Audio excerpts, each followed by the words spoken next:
Welcome to the Funcast, where fun meets strategy. I'm Eric Wiesenforth, and every week we pull back the curtain on the marketing magic behind the amusement and attractions industry. From theme parks to family entertainment centers, arcades to immersive experiences, we explore what makes guests line up, laugh, and come back for more. Whether you're a park owner, a marketing pro, or just someone who loves the business of fun, you'll get insider tips, creative ideas, and real stories from the people making the magic happen. Let's dive in. Let's start off with an icebreaker. What's the very first amusement park or attraction that you remember visiting, and one thing that could have made the marketing impossible to resist? This was a hard one for me. I was thinking back to when I was in middle school and went to King's Dominion in Virginia. They had a basketball three-point challenge where, you have like a certain amount of time, and it's basically like the NBA All-Star three-point challenge. So you have like 4 or 5 balls at each rack, 3 different parts of the three-point area, and you have to shoot as many as you can to get in. And the big prize, at least when I was there, it was a NBA jersey. I think different locations like Kings Island and probably Six Flags have things like this where the prizes might be different. But I always thought this was cool because I love basketball. It was big for me. That's like ball is life. Back in the day was my thing. So one thing that I thought of that would have made it irresistible, that I would have had to go to that park because of it, is if they did some sort of NBA player appearance at the park, and maybe even had some sort of, I don't know, like meet and greet or challenge, like compete against the NBA player, which obviously, I would lose, but it would have been super cool. So you can see this is from YouTube. And you can see there's a kid shooting hoops. He's making, he makes like every other basket, which is really good, because when I was there, I don't know, people always said that kind of like carnival games where they might rig the game to be a little bit like one ball is inflated a little bit more than the other one, and the other one's a lot more deflated, but this one looks pretty consistent. It's still hard even if the balls are all completely inflated the right way. I believe it's like actual NBA range. That is the three-point contest that I think is super cool. Let's dive into something that is trending right now. Labuboos. What the heck are Labuboos? And why do they matter for your family entertainment center or business? So Labuboos are plush dolls that are described as zoomorphic elves with exaggerated facial expressions, featuring sharp teeth, large ears, and a scruffy appearance. They're just plush dolls that are really popular right now, and it's trending all over social media because these are collectibles that are some of them are pretty rare, and it's just become a very big fashion statement as well, with certain celebrities are wearing them, like the keychain version of Labuboos are being worn like fashion accessories. And it's just become a big part of pop culture right now. So as we look into, why is it popular, or what makes a Labubu or any collectible valuable, right? One thing it has going for it is a strong presence on social media, which is the main focus of what I like to talk about when it comes to marketing. So there's a strong presence on TikTok, including, people just dancing with Labuboos or unboxing videos, which are always a big deal. They have a big presence in terms of blind box marketing. So you can buy a blind bag or blind box where you don't know what Labubu you're going to get, which is always a fun thing to show on social media because you're reacting at the same time as your viewers when they are watching it. The other thing that makes Labuboos and any collectible valuable, whether it's Pokemon cards, sports cards, exclusive items online, or even like basketball shoes that are,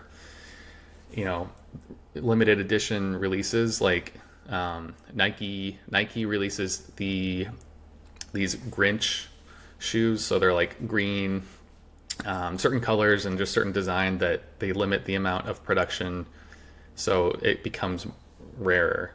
And a lot of people resell these things, whether it's the shoes, whether it's Pokemon cards or Labuboos online. They will resell them on eBay for 2, 3, 4 times the original price of what they got it for. But I think a lot of people just think that these things are cool because just like any other plush toy, right? It's just something that's fun to hold and to put in your room, things like that. But so collectibles become valuable due to a combination of rarity, condition, and cultural significance. So how rare is this item? Did they only make a certain amount? Like in sports cards, it's very easy to distinguish because there are websites that talk about the print run, how many are typically printed for a holographic or a pink holographic or a, rainbow version, or just any kind of special print of a card. And then in sports cards as well, and Pokemon and everything else, like there are cards that are numbered. If it's numbered, it's kind of obvious, like, 1 of 1 is literally the only one that's printed. If it's, 1 of 5, that's still very rare. 1 of 100 or 1,000 is still pretty rare, obviously. And then in baseball, they also have cards that they print every year that are 1 out of the number of the year. So like in 2025, they had cards that were printed to a print run of 2025 cards. It's pretty cool. And the print run for that one, where it's the year, also is gold. So there's all these different factors of like, what color is this thing? How rare is this thing? Is it in good condition? So if you have an item where maybe you got a Labubu, or a customer at your store got a Labubu and it's really rare, but they, tear it up, or like their dog tears it up, or it gets stained, like it loses a lot of its value. If it's a 1 of 1, you still probably can resell it for a lot. But yeah, you want to keep it in great condition. So that kind of lends itself to people that are older, like adults, not kids. But you'll get everybody with this kind of thing. So one thing that is pretty crazy to think about is this summer, a rare first edition of Labubu sold for $150,000. I'm going to show you on the screen really quick the source of where I got that from. It's pretty crazy. So you can see on CNN, a legit source, this Labubu sold for more than $150,000 at auction. And it's because it's a first generation of anything, movies or, cards, shirts, shoes, collectibles in general. Obviously it's going to be coveted because it was the first. This one also has a factor that it is 51 inches. So it's a lot bigger than most Labuboos that are being sold. It's a mint green figurine with a gremlin-like appearance. It looks like a typical Labubu that I've seen. So this thing is a lot bigger. This thing is rare. It's one of the originals that has a lot of things going for it, and that is why it sold for so much. Something that I find interesting with this craze, it kind of reminds me of when I was a kid and Beanie Babies were so popular, right? Beanie Babies were the big thing that everyone thought was going to be valuable in the future, and everyone was stocking up on them. They were buying them left and right. They were going to McDonald's was selling them everywhere, all their stores, every month, or I don't know how often it was, they would have a different type of Beanie Baby. And some of them, if they were pretty rare, probably not the ones from McDonald's, I don't know, but some of them were sold for a lot. But obviously Beanie Baby was a fad and that came and went, and it's this is what the Labubu reminds me of. I'm not trying to downplay the significance of Labubu. I just think that it's a trend right now, and I think it will become a fad in the future. So what does that mean for somebody like a collector or somebody like a family entertainment center operator or arcade owner? So what that means is, obviously you want to catch on this trend right now. You want to catch on this trend before it fades away. Even with Pokemon cards, like Pokemon cards were super popular back in the day, and their popularity went down, but it's always been there. It's always been pretty popular. It's just kind of something that it surges, goes down, then it surges again. This could be like that. It could be around in 20 years. That's pretty hard to do, to maintain the consistency of popularity like Pokemon. Actually, that's, I think, it's more than 20 years at this point, Pokemon. So it has longevity. It's a unique brand. That's one thing that has something going for it. But capture this trend now. Put this stuff in your, claw machines. Sell these Labuboos, but try to get the ones that are more exclusive, so that it's more rare and coveted. There are exclusive Labuboos that I've seen, like that are cross promotion type branding, where it's a Coca-Cola branded Labubu. Those are a little bit rarer than like just generic Labuboos. It's funny to say Labubu, but one thing that you can also capitalize on, not just selling it in your store, you need to highlight that in your social media. So whether that's a TikTok video or a just a carousel post on Instagram, or a reel on Instagram, or YouTube videos, full video, like long videos and short form, you should be talking about this stuff as much as you can right now. Like, show people, if you have Labuboos in your arcade, just make some fun videos with customers, or POV, like point of view videos, where you're trying to get one in your claw machine, whether you're winning or not. You're showing off those Labuboos are in your store, and it's something that if you can also have a voiceover talking about it, and captions, that will pick up in the algorithm and feed that to whoever is interested in Labuboos. In addition to your caption, where you're talking about how long they're going to be in your store, you could say, like, maybe you put some sort of timestamp on it, so that it's even harder to get it at your store. So like, hey, we're only going to have these Labuboos for like a month or a week, 3 days, something like that. Make it even more urgent for them to want to come in and win one of these items. So on social media, you can do it that way, and have people come into your store. They'll probably be creating their own content as well, or you could pay an influencer to create content about it as well and tag your store. There's a lot of things you can do with that. So Labuboos, popular. And something that you should consider that could be a downside to having Labuboos at your store: fakes. Fakes will definitely lead to a distrust in your brand, to your customers, whoever's coming to your store. People, it's 2025. The internet exists. People know how to look for fake Labuboos. Most people will care. The only people that don't care are little kids. They'll think it's cool or creepy. Who knows? But people that are collectors, they will know. And it's easy to just Google it yourself, right? Like, how do I spot a fake Labubu? Well, one thing is, people that are buying from secondary markets, when they get the Labuboos coming to their store, it says on there, it says Lafufu. That's an easy one. So when you examine the packaging on your Labuboos, it should have a hologram sticker and a QR code that takes it directly to Pop Mart's official verification site.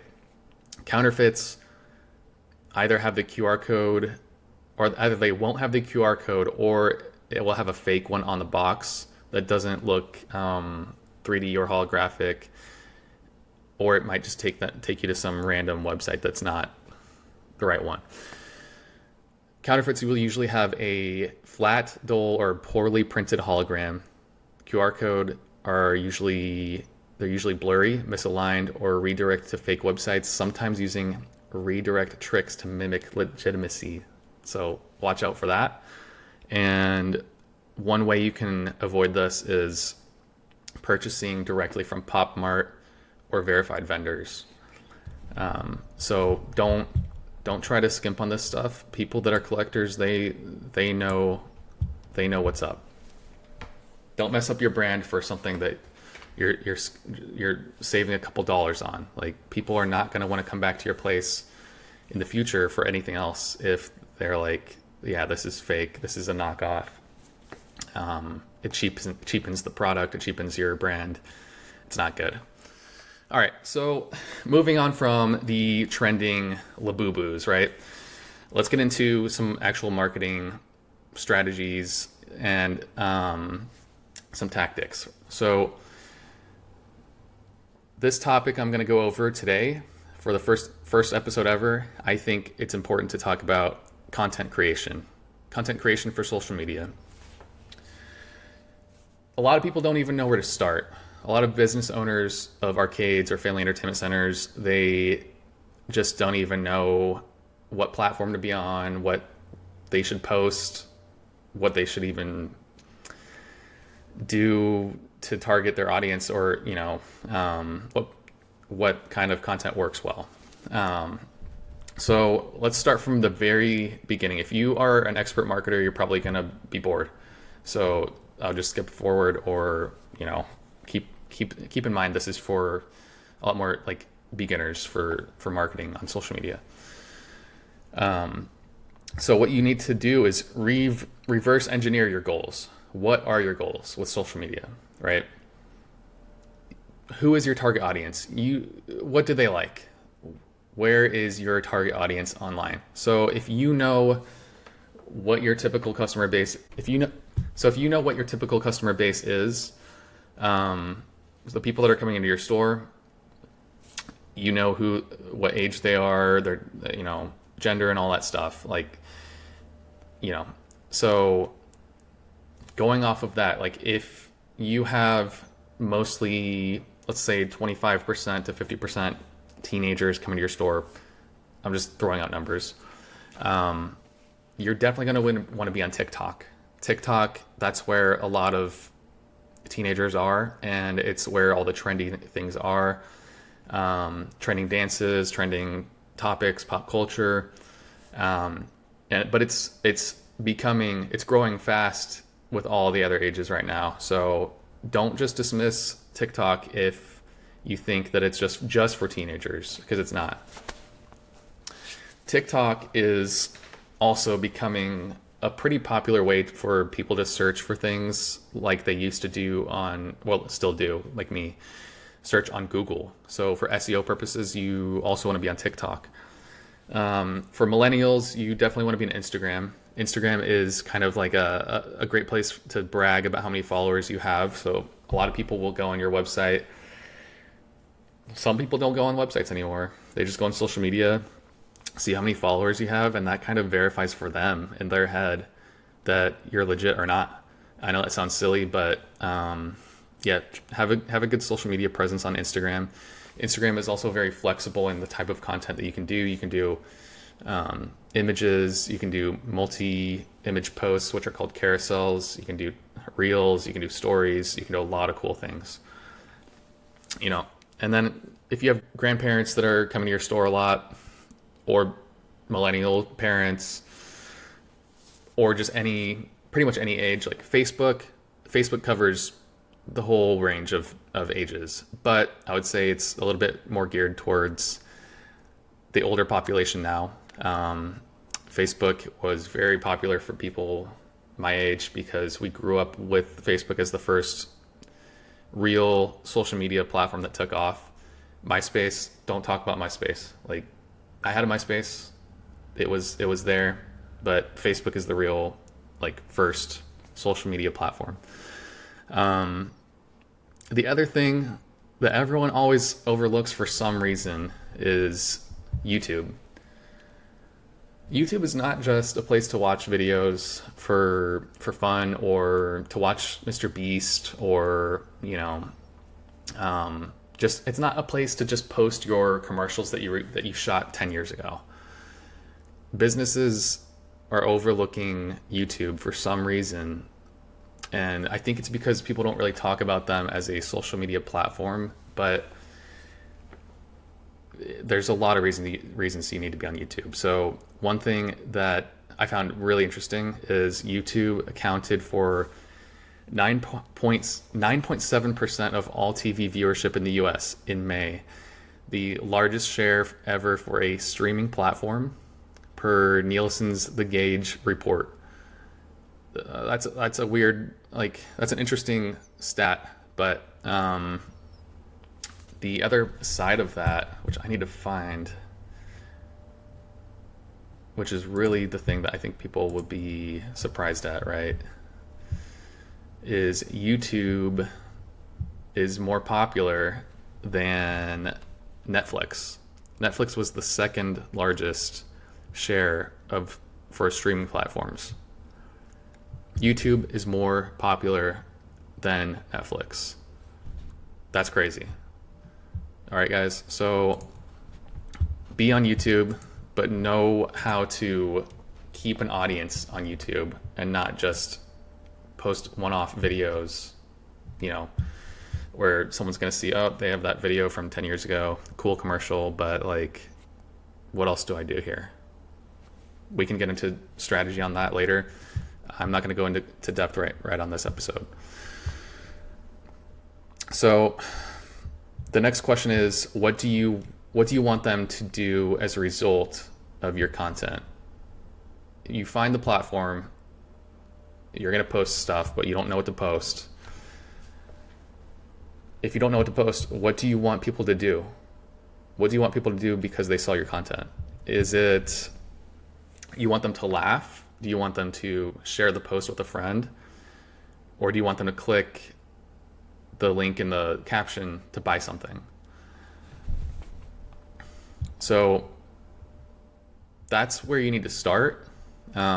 If depending on what your goals are with this, you're going to want to create more content based on those things. But generally, these days with the algorithm changes and how social media works, you want to create content that is engaging, entertaining, or inspiring, and not so much in your face selling.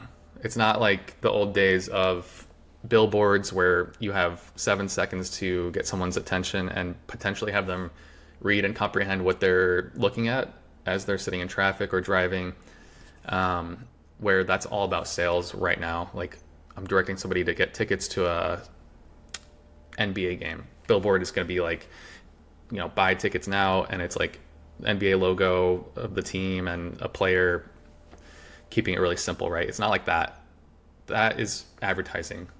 And we still have that in social media, so you should consider that as part of your advertising budget. But when it comes to organic content, you want it to be authentic and organic and not in your face sales. So next question is, how do you brainstorm content, right? This is a lot easier than you think. How are you promoting your business? How are you promoting your arcade or your family entertainment center or any industry's business? Do you have promotions? Are there holidays? Yes. Are there made up holidays that you could, maybe put some sort of promotion along with that? Yes, there are. I don't want to don't get too deep into the fake holidays or holidays in general as a way to post content around, but if you have something that's nice to offer around that, like a discount or some sort of unique giveaway, consider it, but don't make your content all about just jacking trends all the time or holiday posts. No one really cares if you post happy holidays during the holidays as a one-off post. It's not an easy thing. You can just take the hashtag that was trending over that subject and get viewership on. It used to be as easy as that, but not anymore. So what attractions or services do you offer as well? What do you offer? Do you offer, arcade games? Do you offer laser tag? Do you offer birthday parties and group events, or, fun adult nights where you shut down the park to, people just 21 and up, like water parks are doing this a lot now. Water parks are doing like nights where it's only for 21 and up. People can float on the lazy river while they drink a Mai Tai or some sort of like alcoholic drink or whatever it is. It's a fun way to promote that type of event and reach a different demographic than your usual one, which is typically families. So think about the things that you offer, and then make content based off of that. Think about that, as well as frequently asked questions. What are some questions that people are always asking you? You can always make content about that. And no matter what, if you think it's boring, it's probably not. And it's probably something that people want to learn more about. So you can share videos, you can share photos, graphics, all those things on social media platforms. But be strategic on how you make content for one platform versus another. What you post on TikTok, for example, might not work as well on Facebook because the demographics can be different. The way the algorithm serves that content to the people that are viewing it is different. And it might be as simple as taking the same exact video and repurposing the script. So changing the script to maybe speak more directly to Gen Z on TikTok versus Facebook. It could be more generic, reaching people, millennials, grandparents, and kids, so that people that are watching it fits their style a little bit more. Take your content calendar. You need to make a content calendar. That's something we're going to get into in a second. Let's take your content calendar and create shot lists based on the calendar. So like the promos, the holidays, all those things. It's going to be easy to break it all down for yourself and, like I said, reverse engineer content, rather than just going ADHD mode every single day. What do I post? Oh no, like, do I have time to do this? I don't, like, your amount of decisions that you make every day is going to be too much and overwhelming for you to even think about doing social media. If you don't break it down and plan it out, it's not going to work very well. You're not going to be as effective as you could be. Even if you catch a trend, here and there, it could work, but you need to be consistent, not just for performance on social media, but also for your own sanity. So you need to create a calendar based off of those promos and everything, and schedule days to batch record content. So you can do it in one day, here or there. Don't overwhelm yourself with what you need to do. So we're going from pre-production to production. Using your content calendar, batch record footage based on your shot list that you created based off of the calendar. So let's say it's like Christmas time. You're gonna do a promotion like meet and greet with Santa or breakfast with Santa. You can easily shoot a breakfast with Santa commercial or promo any time of the year. You don't have to do it right before Christmas. It can be shot in June or July or whenever you want to do it, man. And just as long as you know what kind of messaging you want to do, you can probably repurpose that every single year. And maybe you just have to change the script or captions or the post itself. That's it. But shoot your footage all at once, at least for like the next 2 weeks or 4 weeks, if you can. Next question, should you use a nice quality camera or can you use your phone? I am shooting this on a nice quality camera because I'm obsessed with that. I'm obsessed with my gear and I love what I do. But I know that the purpose of this video could be different than shooting something that looks more UGC style, which is user-generated content for a family entertainment center that wants audiences to see a video of someone playing a game and it looks more authentic and not staged, as some people might call it. Whereas like if you're a really nice resort, high-end resort, you probably want all your stuff to be very high quality commercials, high quality content on your social media and website. It just depends on what your goals are though. So I would say don't freak out about not having a nice quality camera. Shoot everything on your phone if that's what you want to do. I would actually recommend shooting on your phone for most arcades and family entertainment centers. And you can mix in some nice quality stuff based on maybe events. Maybe you had that Christmas meet and greet or breakfast with Santa, and you want to get nice quality photos that you want to post on social media and also post on your website, because your website is typically where you want a nice looking polished brand. So going off of that, do you need lights? Do you need a microphone? Which one? There's all these questions that people are worried about that they probably shouldn't be worried about. And then it doesn't matter. Just create content for now, and if you want to get better at it, just keep doing it. Practice makes perfect, and just start creating stuff that people want to see. If you don't have the nice camera, if you don't have the nice microphone, you can still do this. And then lastly, even if you're just shooting with a phone and shooting this stuff for social media, keep in mind the editing. So when you're filming something, you want to think about, do you need to crop this later? Do you need to put graphics on top of this? For example, like if you want to put like the title of the promo, like Breakfast with Santa on the video, right? And you're shooting video of Santa, maybe he's like walking to the table. You might want to make sure that there's like a third of the video, let's say it's a vertical, a third of the video has like less things going on, so less decorations or less like maybe no arcade games in the background. Maybe it's like a blank wall or something in the background, so that you can put the title of the promo where that blank space is and it won't be as distracting.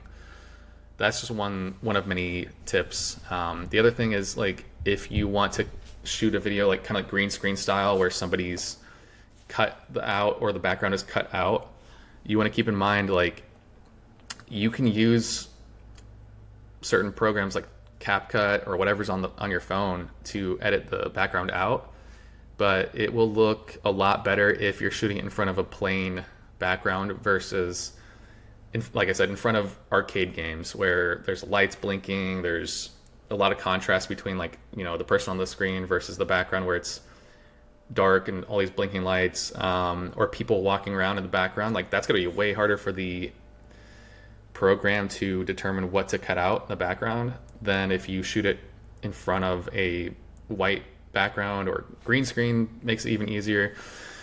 But just keep that in mind. Like, everything's getting a lot better. Like CapCut or whatever video editing program you use is getting way better, but make it easier on the editing so that it doesn't take as long for you either to edit that video. For most social media platforms, you want to shoot the video vertically because that's what performs best. For me, I do it a little bit differently because I'm shooting on a nice camera. The nice camera that I shoot on, I can shoot in 4K, or I can, like, how it compresses the visual looks really nice even if I crop it in or crop it like vertically. So I usually keep in mind when I'm shooting horizontally that I'm gonna also use it for vertical. There's a lot of different things that I factor in when I'm shooting content that you don't probably have to worry about, but just something to think about. TikTok, Instagram, and LinkedIn recommend vertical video. On YouTube, I would recommend, if you're shooting a longer form video, that it should be horizontal. And if you're doing something that's a minute or less, do it vertically. That's going to be for shorts, YouTube shorts.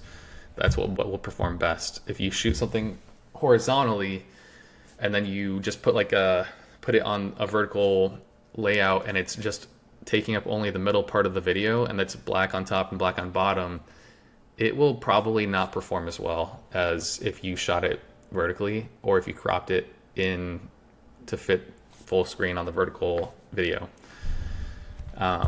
There's different reasons for that. It's the algorithm for sure, but then also visually it might look weird if maybe you shot, like the framing of me right now is horizontal. If I cropped it vertically, if I'm too close to the screen and then I'm cropped vertically and my whole head is just like taking the whole screen, it just doesn't look as good. People are like, why the heck are you like so close to me, you know?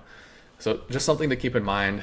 It's not just the algorithm, it could be the way you're shooting it that people are just, you know, not used to. So keep in mind that vertical video is going to be the best. Keep in mind when you're shooting, timing is a big part of everything, right? Example I have is like comedians. When you're watching stand-up comedy, or movies in general too, like they take a pause at the right moment just before they set up the big punchline of the joke, and it makes it even funnier. So like everyone's laughing already, and then they pause, and then when everyone's kind of like laughter's kind of dying down a little bit, they hit them with an even bigger joke that makes them go crazy. I mean, timing and pacing is everything when it comes to video editing, and you'll see that in a lot of movies if you really want to analyze that. And then you can always edit something later in post. Just keep in mind, like I said, what's happening in the background or foreground could affect what you want to do with whether it's cutting out somebody or adding effects. Lastly, for content creation, posting the content. So when you're on social media, you want to have a consistent posting schedule because you want to keep people interested more often than not, right? You want to be top of mind of somebody, your customer, as much as you possibly can. And in the past, that would look like, you know, advertising on TV because that's where people were looking at the most. Or it would be advertising on the radio because people were consuming the radio every day on their drive to work. Or billboards because they're also driving to work and they're seeing your brand on the billboard. Today, it's a lot of the attention, I would say the majority of the attention in marketing is social media. So depending on where you want to be, you know, you need to meet people where they're at, and you want to have as many touch points with them as possible, because the more you can reach them and keep your brand top of mind, the more likely they're going to visit your business and spend money at your place.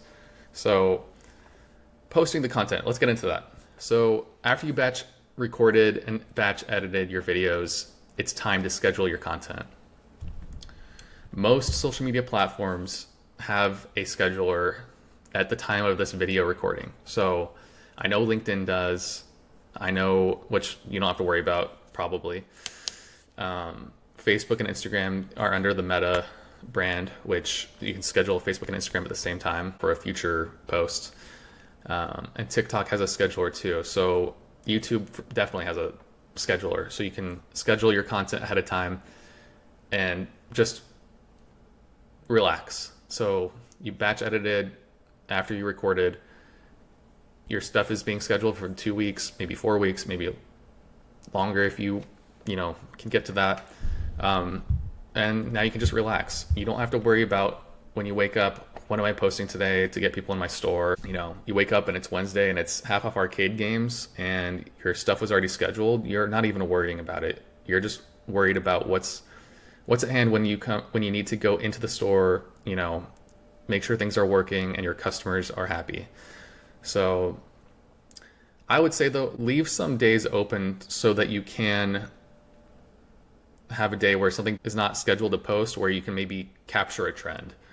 Like the Coldplay concert thing was crazy when the two people at some company, they were together at this Coldplay concert cheating on their spouses, which is terrible, but everyone turned that into a meme for their business, and it became a big thing. So stuff like that, if you're interested in catching on the trend, kind of like the Labuboos earlier, keep some days open where you could post something based on a trend. And then if you need to, you can always move content to be like, it's scheduled on this day. You can just move it to a different day, and now you're scheduled out even further. So leave some days open for that, if you want to. And then when you schedule your posts, make sure in the post you want to have either a custom thumbnail, or if it's a video, or choose a specific frame from the video that seems the most interesting. So a lot of times, like, Facebook or Instagram might choose one for you. It's usually does a pretty good job, but you, as a consumer, you know what works better than other people. So you probably want to be the one that chooses the thumbnail. YouTube, it's more important to have a custom thumbnail than other platforms, because a lot of the other platforms just auto play a video as soon as you scroll onto it.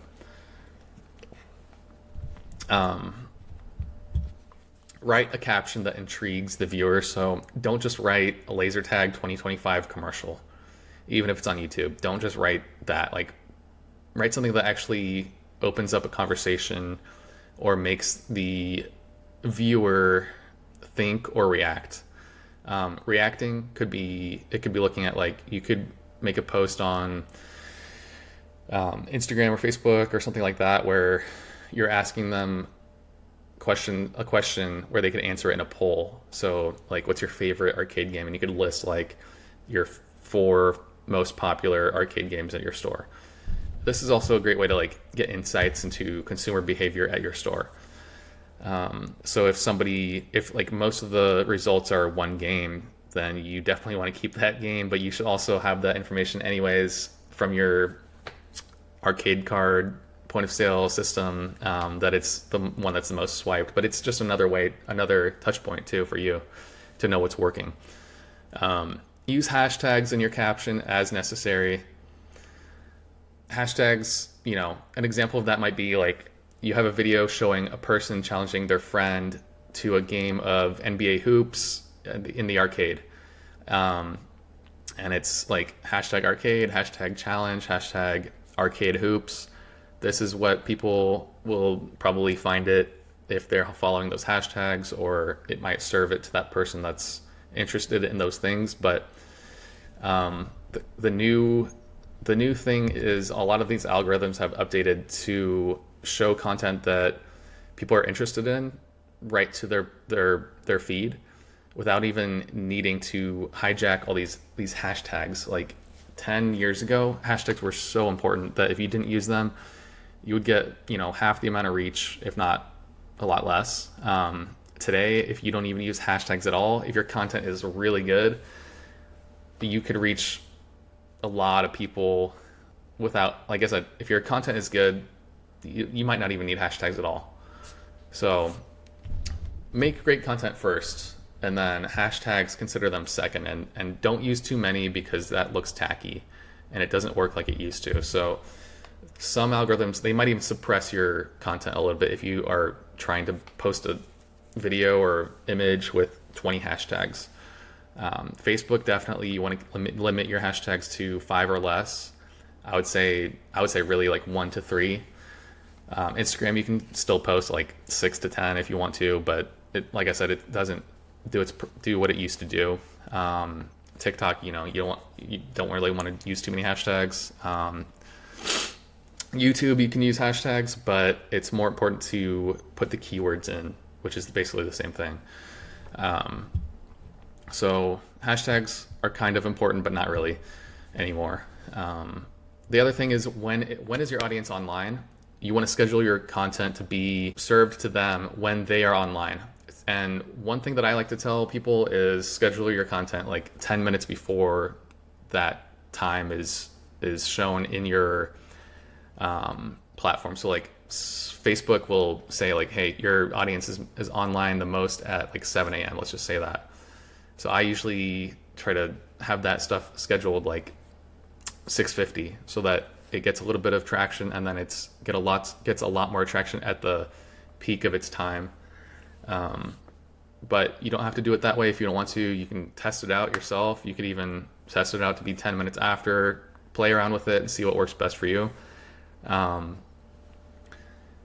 So typically people will be online as soon as they wake up. Between waking up and breakfast and going to work, they will be online at lunchtime, and then after work between dinner and bedtime. So look at what your analytics tell you and schedule your content around that time. The last part of content creation is analytics. You need to analyze what's working and what's not. It could be analyzing like what's the best time that your content is getting the most views and engagement. But at a very minimum, you need to look at your analytics. You need to look at your analytics every month and evaluate what is working the best and what is not, and repeat what is working well and do less or none of the things that are not doing well. So like if you posted a video that got 0 views, or an image post or something like that got 0 views, you might just want to not post something like that ever again, or consider reusing that post and tweaking it to make it more interesting for the viewer. But I would spend less time on trying to improve something that didn't work very well and more time on repeating something that worked extremely well. So repurpose content, that's also something you need to consider. So let's go into repurposing content, and I don't want to get too deep into that because that could be its own podcast. So consider repurposing content. This could be as simple as repurposing a video that maybe it was a testimonial about that was somebody in your store, and it's a parent of a kid that had a birthday party and it was a great time, right? You could take the caption or a quote from what they said and design a cool inspirational quote graphic that you post on your social media again later on. Literally the same text, like the text is literally the same thing as what they said, but repurposed as like some cool looking graphic. And then creating micro content. Micro content is essentially the same thing, but the ultimate goal is, how do you maximize creating 10 pieces of content or 20 pieces of content from one idea or one piece of content already? An example of this could be YouTube. So this is why YouTube is important too. But say you uploaded a 10-minute vlog of an experience. Maybe it's a POV of your employee setting up a birthday party, chatting with parents about their experience, and showing the group playing arcade games and laser tag, and people, them cutting the cake and having fun, opening presents, laughing and high-fiving. The purpose of that vlog might be the 10-minute video is very like raw, less edited or not edited, so that people feel like it's very authentic. It's a great experience that was not chopped up to look like a very polished video that they might not want to see that perfect looking video. They might want to see a real experience from somebody.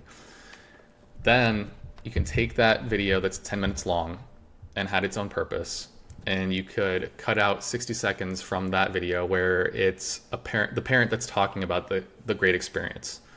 And that is the testimonial maybe that you post as a reel or TikTok or short, about how great, how much fun their kids had, how great the staff was, how great the food was, the amount of things that they offered, and then take action shots from the long video as well, or video or footage that you shot in addition to that of the group playing games and doing all the things, the action shots. We call it B-roll, but action shots like cutting the cake and opening the presents and like POV clips of somebody playing a game too, or something. Like, just show the action on top of the person that is talking, so that it's not just a talking head video the whole time. So it's exciting. You can tell the story, don't just actually show the story, don't just tell it. So you can make a really cool testimonial video from that 60 seconds that was taken from the 10-minute video, and then also creating that testimonial graphic. That's just 3 pieces of content right there. And then we could go on and on about this, but you could create 10, 20, 30 pieces of content from that one overall video that you shot. And then typically for that short form video, you want to add captions that people can read on the video, and because they might not even have audio on. So it might be, that they're not watching with audio on, and also helps with SEO and algorithms identifying what the content is, to serve it to the right person on social media. So now I'm going to move on to a quick tip. On social media, some people have asked me, what can I do with old photos of the building, or, how it used to look? What can I do with that, right? They think it's kind of worthless, not useful anymore. And it's actually a cool thing that you can use to show the history of your adventure park, or arcade, whatever it is. Maybe there's some cool history behind how it used to be used as a manufacturing plant for airplanes or something. There might be some cool history you want to share, but it also is just fun for people seeing a before and after. Typically, in the contractor world, when people see videos of a house that got renovated, if they see the before and after, that's what really gives people the wow factor and the trust that you're going to be able to do a good job. For you, it's just more of a fun factor of your building. So let's look at an example here.